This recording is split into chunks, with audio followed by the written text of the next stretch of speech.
Kim Chu, todo pasasalamat sa mga fans na todo ang suporta. Block screening ng My Love Will Make You Disappear, sponsored ng Bex Battalion. Kim Chu, grand comeback sa bahay ni Kuya. Trending agad, emotional exit, Emilio Daes at Michael Sager. Paalam muna sa PBB. Tara, kwentuhan muli tayo.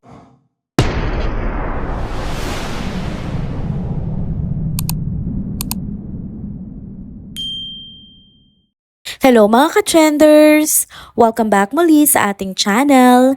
Kung bago pa lamang kayo dito, huwag nang kalimutang mag-like, mag-subscribe at i-hit na rin ang bell notification para lagi kayong updated sa mga balitang trending at napapanahon. Happy Sunday mga ka-trenders! Ayun na nga, balik ulit tayo dito sa ating channel para maghatid ng mga balitang trending at talaga namang pinag-uusapan ng lahat ngayon sa mundo ng showbiz.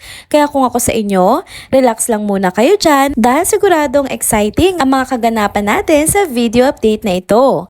Unang topic natin ngayon, ang pambansang chinita princess na si Kim Chu. Ibinida na naman ang pagmamahal niya sa kanyang fandom sa social media. Alam nyo mga ka-trenders, wala talagang dahilan para hindi mahalin at suportahan ng todo-todo si Kim ng kanyang mga fans.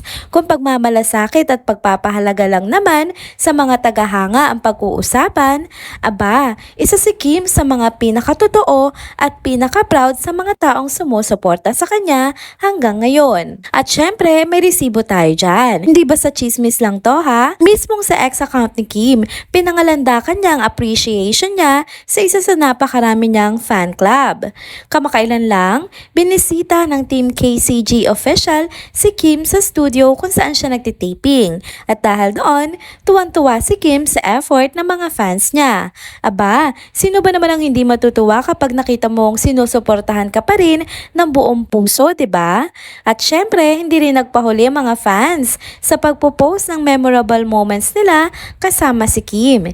Isa nga sa mga nagbahagi ng kilig moment ay si username at Chinita_Juliet o Juliet Rodriguez. Ibinida niya sa social media ang kanilang photo op kasama si Kim, pati na rin ang larawan ng buong grupo nila. Proudly hawak ang banner ng Team KCG. Ang sabi pa ni Juliet sa kanyang caption, I love you always to my forever favorite at Prinsesa Chinita. Super thank you for today, ang happy ko sobra. Ramdam na ramdam mo sa post niya kung gaano nga siya kasaya at ka-proud sa encounter nilang yon. At dahil likas ngang mabait at appreciative si Kim, hindi niya pinalampas ang pagkakataon na ibalik ang kanyang pasasalamat. Simple pero punong-puno ng pagmamahal ang tugon niya.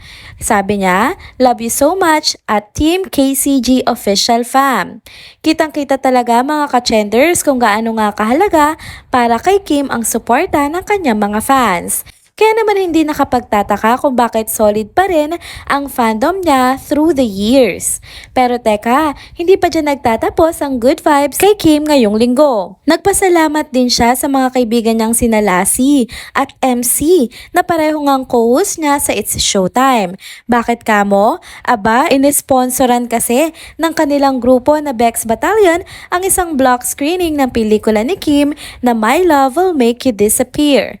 At ang nakakatuwa pa, mismong sa noontime show nila na It's Showtime, idinaan nga ni Kim ang kanyang heartfelt na pasasalamat sa dalawa. Live, on air, walang keme, kaya sobrang touching naman talaga. Dito mo talaga maiisip mga ka-trenders na minsan yung mga hindi mo nga inaasahan pa ang unang nagbibigay ng support sa'yo. Mapapaisip ka talaga, bakit naunahan pa ng Bex Battalion ang ilan sa mga bigating co-host nila sa It's Showtime sa paggawa nga ng block screen? Kung tutuusin, mas marami namang perang iba dyan, 'di ba? Pero syempre, gaya nga ng sabi natin, kakasimula pa lang ng showing ng My Love Will Make You Disappear. Isang buwan pa lang mga ka-trenders. Kaya malay natin sa mga susunod na araw, baka isa-isa na rin magsulputan ng block screenings na inorganisa ng iba pang host ng It's Showtime para kay Kim. Hindi pa nga huli ang lahat, 'di ba? Kaya ayun mga ka-trenders, isang patunay na naman na si Kim Chu ay hindi lang isang mahusay na artista, kundi isang tunay na kaibigan at isang idol masigdulong, marunong tumanaw ng utang na loob. Kaya naman hindi nakapagtatakang todo ang pagmamahal ng mga fans sa kanya. Next topic naman tayo mga ka-trenders.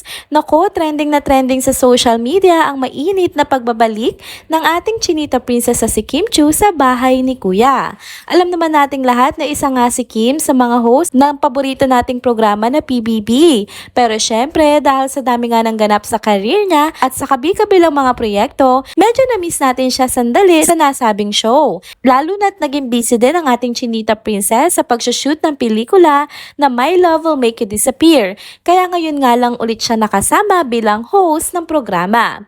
Kaya naman hindi na nakapagtataka na agad-agad siyang nag-trending. Sobrang daming fans ang nag-abang sa kanyang comeback at sa mga bagong pasabog niya sa TV. Syempre, hindi pa rin kumukupas ang karisma at galing ni Kim, kaya ang saya-saya ng mga netizens sa makita siyang muli sa bahay ni Kuya. Isa pang napakagandang eksena ang pagbisita mismo ni Direk Loren Diogi sa set para personal na i-greet si Kim ng isang maligayang kaarawan. Grabe ang sweet, 'di ba? Matatandaan nga natin kasi celebrate lang ni Kim ng kanyang birthday noong nakaraang April 19. Kaya naman nakadagdag pa sa emosyon ang gesture na ito ni Direk Loren. Maraming netizens ang labis na natuwa at na-touch sa pagmamahal at suporta na ipinakita nga ni Direk kay Kim.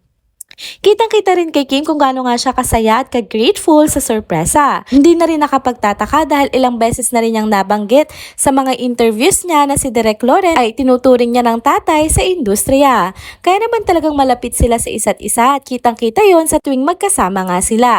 Samantala, speaking of PBB, eto na nga mga ka-trenders, napalabas na nga sa bahay ni Kuya ang duo na Millie na binubuo ni Emilia Daes at Michael Sager.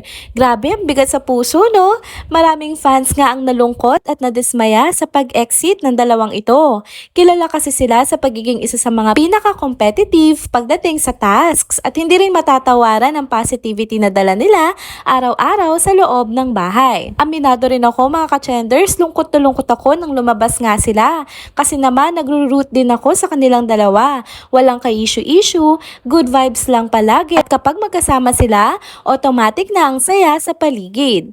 At hindi nga doon nagtatapos ang brotherhood nila ha, dahil nakita ko pa ngang live session ni Emilio sa kanyang TikTok account at special guest pa niya si Michael. Ang cute lang kasi ramdam na ramdam mo yung genuine friendship na nabuo nga nila sa loob ng bahay ni Kuya. Feeling ko, magtutuloy-tuloy pa ang samahan nilang dalawa sa outside world at excited na rin ako makita ang mga susunod nilang ganap sa labas. Samantala, safe naman sa eviction ng mga duo nila Ralph at Dustin pati na rin sina Brent at Vince.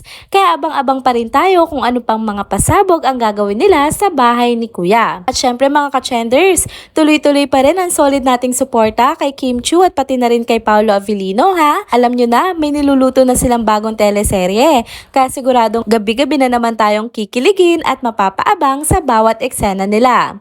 For now, tutok lang tayo palagi sa It's Showtime at sa mga susunod pang episodes ng PBB para hindi tayo mahuli sa mga kaganapan ni Kim at ng iba pa nating mga paborito. Kaya naman mga ka-trenders, kapit lang at tuloy-tuloy lang ang pagsuporta. Abangan natin ang mga susunod pang mga bonggang ganap, lalo na sa ating paboritong tambalan na Kim Pao. And there you go mga ka-trenders, dito na po muna nagtatapos ang ating isa na namang trending video update.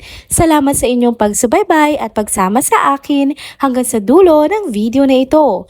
Pero bago kayo umalis, huwag niyo pong kalimutang mag-like, mag-comment, mag-subscribe at i-hit na rin ang bell notification para lagi kayong updated sa mga balitang trending at napapanahon.